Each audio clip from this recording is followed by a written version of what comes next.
Hey, how's it going, guys? Mr. Boss for the win here, and in today's GTA video, we're going to be talking about what could be an insane GTA 6 leak, and it comes off the back of one we already got earlier this week. Remember, it came from Rockstar Games insider Tez Funds 2, who essentially gave us two interesting nuggets. The first was that Grand Theft Auto 6 is going to get its announcement in 2022. So we are finally in the year of GTA 6, if you can believe it. And if you go by what he says, which as we discussed in that video, one of the most reputable leakers, data miners, insiders we have in the Rockstar world. And he also expects that in Grand Theft Auto 6, they would allow us to have access to more buildings and interiors, just given what we've seen and improvements that were made in Red Dead Redemption 2 and that were supposed to be made with Bully 2, a game that Rockstar never ended up coming out with. So that's what we talked about earlier on in this week. And there was another user on social media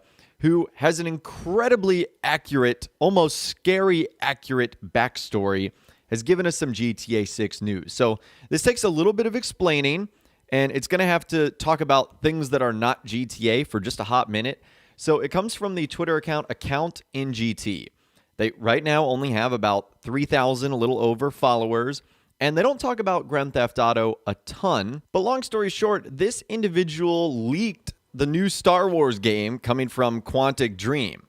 They leaked the title of it. They also leaked a screenshot that was shown exclusively in a trailer at the Game Awards. He put out this information, which seemingly went unnoticed for weeks at a time. And then when the game was announced, everyone was like, wait a minute, this guy knew about this thing the entire time. Like, what's going on here?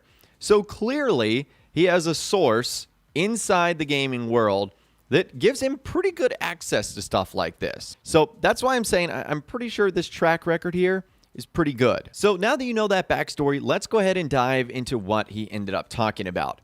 He said this, and I apologize for this being a couple of days or weeks old at this point. We kind of got sucked into the contract DLC. He said about GTA 6, some people don't realize how chaotic the development is. I really think there will be disappointment for many people for some aspects, of course, not the graphic side. And if the game is announced this year / early 2022, we can really be worried. Okay.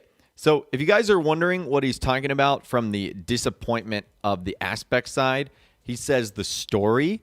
That's something that's interesting that we will talk about going forward, but let's just go down the list. He says the development is extremely chaotic, and this would not be surprising given the recent story we heard from Rockstar that Bully 2 was in development for multiple years and was supposed to come out on several different occasions, and we obviously never ended up seeing that happen.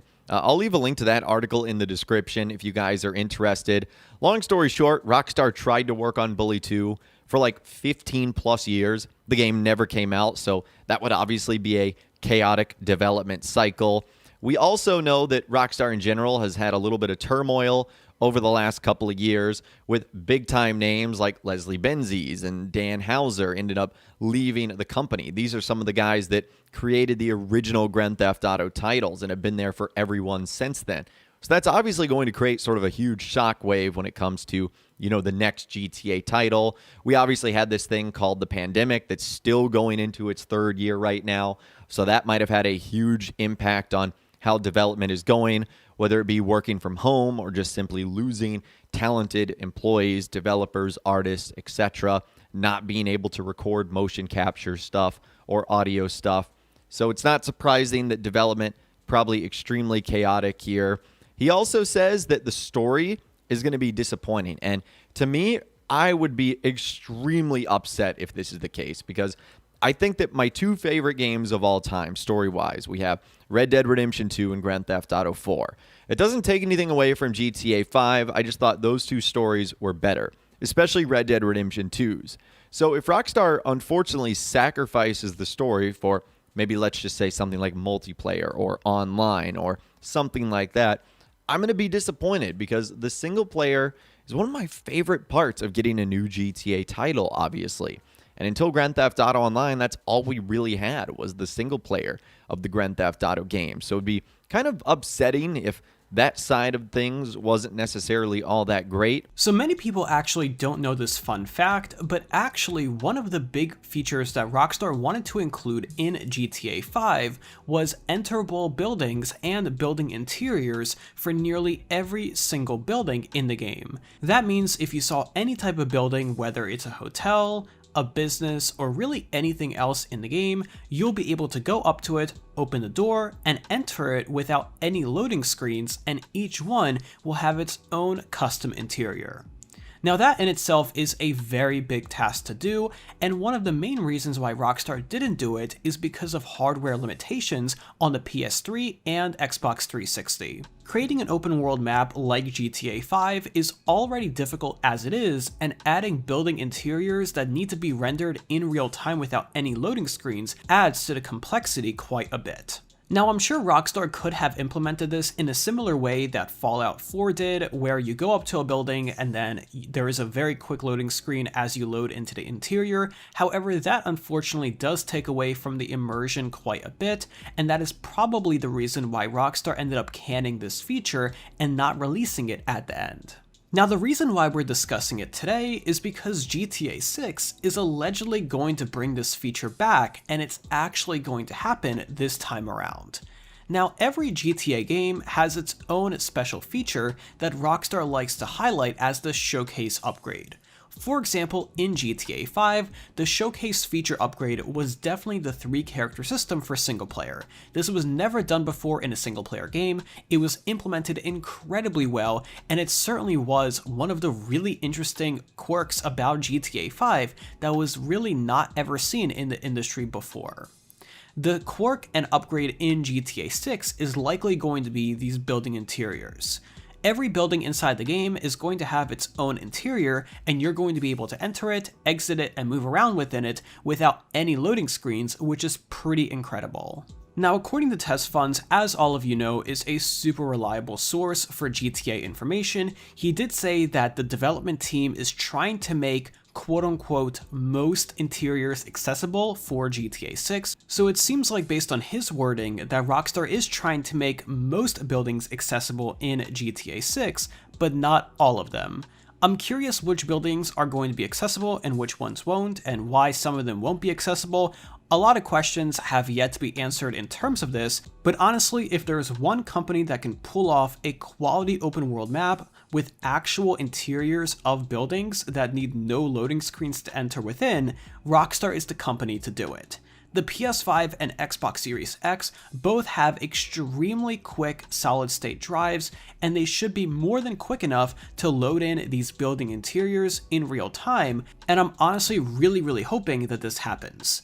Now, at the moment, we really don't have much information besides this post from Test Funds, but I wanted to make you aware regardless because this is obviously a very important development, and this could be the highlight feature for GTA 6. PC port will come later. Now, Rockstar has a habit of releasing their new games on consoles first and PC later. In terms of business, I get it. They get a lot of sales on the console, and then a little later, they release a fancier version on the PC where people buy it a second time around, experience the higher frame rate and the better graphics, and dive into the modding community. Boost, right? Rockstar games are known for having amazing mods, but if you're trying to maximize your units, it makes sense why new Rockstar games would have a staggered PC release like this. It probably annoys the PC community, I get it, but many leaks have suggested GTA 6 is going to follow this release strategy, and I see no reason not to believe it. After 5 and Red Dead 2, I think it's safe to believe that the PC version of 6 isn't going to release until about a year after the console versions drop. It's coming in 2024 to 2025. Everybody wants to talk about the release date, and a lot of prominent leakers have agreed this is the window, which would line up with the fiscal year of 2024 advertising spike we talked about earlier. Keep in mind that development on GTA 6 started before GTA 5 even came out, so this would mean the game was in the oven for over a decade, but Rockstar has also never been one to rush their games unless it was the remastered trilogy. In terms of business, it makes sense to me. 2024-25 release window would mean Rockstar has lots of time to polish the game and get it where they want it, but also means the consumers will have plenty of time to buy a next-gen console. It's pretty common knowledge. GTA 6 is going to come out on this generation of consoles and skip the one in the PS4, so obviously you want to wait to release your game until most people can actually get their hands on it. And speaking of that, what about the rumor it's coming in 2022 or 2023? This is a more recent rumor, and it's been coming out, and it's exciting. According to rumors, it's going to be revealed in early 2022 and actually launched by the end of 2023, possibly earlier. This would be a huge shock to the system, honestly, because Rockstar has been putting a lot of money into maintaining GTA 5 and online. Dropping 6, that'd be a pretty massive change of pace, but it would also completely break the internet.